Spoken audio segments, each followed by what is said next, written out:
আল্লাহ রাব্বুল আলামিন এই কোরআনের শুরু করেছেন সূরা ফাতিহা তার নিজের প্রশংসা দিয়ে। এরপরেই যেই সূরাটি শুরু হয়েছে এই সূরার নাম কি বলেন তো? সূরা আল বাকারা। বাকারা মানে কি? সবাই বলেন বাকারা মানে কি? বাকারা মানে হচ্ছে গরু। বাকারা মানে গরু। আর শেষ করেছেন যে সূরাটি দিয়ে, এই সূরাটার নাম নাস, মানুষ।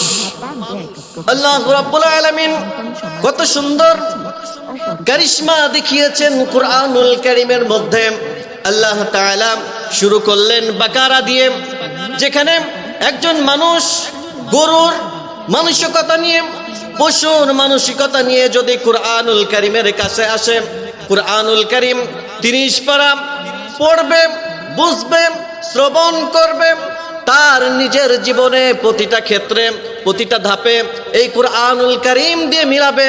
আল্লাহ রাব্বুল আলামিন বলতেছেন, ওই বান্দা যখন তার প্রতিটা জীবনে এই কুরআনুল কারীম দিয়ে চলবে, আমি আল্লাহ রাব্বুল আলামিন ওয়াদা করলাম তাকে এই কুরআনুল কারীমে মানুষ করে বের করে দেব। জোরে পড়ুন সুবহানাল্লাহ। পরিপূর্ণ মানুষ করে আমি এই কুরআনুল কারীম থেকে বের করে দিব। তার মানে কেউ যদি গরু মার্কা মানসিকতা নিয়ে এই কোরআনের কাছে আসে, আছেন এমন মানুষ আমাদের সমাজে যাদের টেন্ডেন্সি, যাদের মানসিকতায় হচ্ছে উল্টা পাল্টা। কুরআনুল কারীম শুনতেও ভালো লাগে না, কোরআনের কথা বুঝতেও ভালো লাগে না, যেখানে কোরআনের কথা হয় সেখানে এসে বাধা দেয়। আছে না নাই এমন মানুষ? এখন বোধহয় নাই। এখন আছে? এখনো আছে। আল্লাহ রাব্বুল আলামিন এই কুরআনুল কারীমের কাছে যে আসবে তাকে সম্পূর্ণ পিওর বানিয়ে নাস হিসাবে, মানুষ হিসাবে এই দুনিয়ার বুকে বসবাস করার মতো যোগ্যতা দান করবেন। আল্লাহ তাআলা এই দুনিয়াতে আমাদেরকে এমন ভাবে সৃষ্টি করেছেন, দেখেন গরুর পেট থেকে যে বাচ্চাটা হয় সেটা গরুই হয়, ঠিক কি না? ছাগলের পেট থেকে যে বাচ্চাটা হয় সেটা ছাগলই হয়। কুকুরের পেট থেকে যে বাচ্চাটি হয় সেটা কুকুরই হয়। গাধার পেট থেকে যে বাচ্চাটি হয় সেটা গাধাই হয়। কিন্তু মানুষের পেট থেকে যে বাচ্চাটি হয় সেটা মানুষ হয় না। আবার কোন গরুকে কেউ কি কখনো বলেছে, শুনেছেন গরুর বাচ্চা যখন হয়েছে তুই গরুর মতো গরু হ? বলেছে কখনো? ছাগলের মতো ছাগল হ, গাধার মতো গাধা হ, এই কথা কখনো বলেছে? বলে নাই। কিন্তু মানুষ যখন হয়, একজন মানুষ অপর মানুষকে বলে তুমি মানুষের মতো মানুষ হও। জোরে বলেন ঠিক কিনা? তার মানে আমরা জন্ম নিলেই মানুষ হতে পারি না। এ দুনিয়ায় এখন তো আর সেই দুনিয়া নাই, মানুষ নামের মানুষ আছে দুনিয়া বোঝায়, সে মানুষের ভিড়ে আমার আসল মানুষ নাই। যারা বলেন ঠিক কিনা?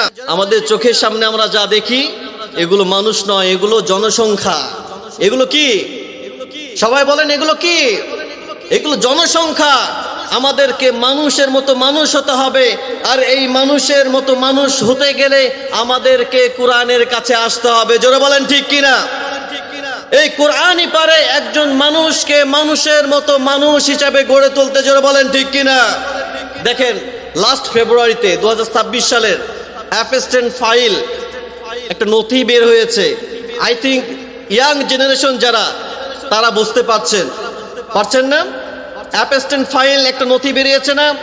এই নথির মধ্যে এই পৃথিবীর বাগা বাগা নেতা, সম্পদশালী, তারা বিলিয়ন মিলিয়ন ডলারের মালিক, তাদের নামগুলো এই নথির মধ্যে আসছে। কি এমন কাজ করেছে তারা? এরা সবচাইতে ক্ষমতাবান, অর্থশালী, বিত্তশালী, নাম মর্যাদার ব্যক্তিত্ব, কিন্তু এদের কাজগুলো এত কুরুচিপূর্ণ আপনি চিন্তাও করতে পারবেন না। এরা আমাদের ছোট ছোট বাচ্চা মেয়েদেরকে ধরে নিয়ে গিয়ে এদের উপরে অমানবিক অকথ্য নির্যাতন চালায়।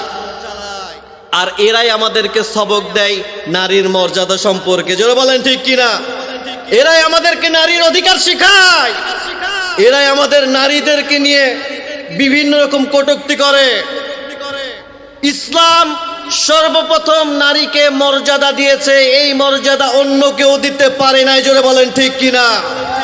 ইসলাম একজন নারীকে মা হিসাবে স্বীকৃতি দিয়েছে, একজন নারীকে স্ত্রী হিসাবে স্বীকৃতি দিয়েছে, একজন নারীকে কন্যা হিসাবে স্বীকৃতি দিয়েছে, একজন নারীকে শাশুড়ি হিসাবে স্বীকৃতি দিয়েছে। জোরে বলেন ঠিক কিনা? ইসলাম ছাড়া এই স্বীকৃতি অন্য কেউ দেয় নাই। জোরে বলেন ঠিক কিনা? অথচ তারা আজকে আমাদেরকে ইসলামের সবক শোনায়, মানবাধিকারের সবক শোনায়, কিন্তু তারা এখনো মানুষ হতে পারে নাই। জোরে বলেন ঠিক কিনা?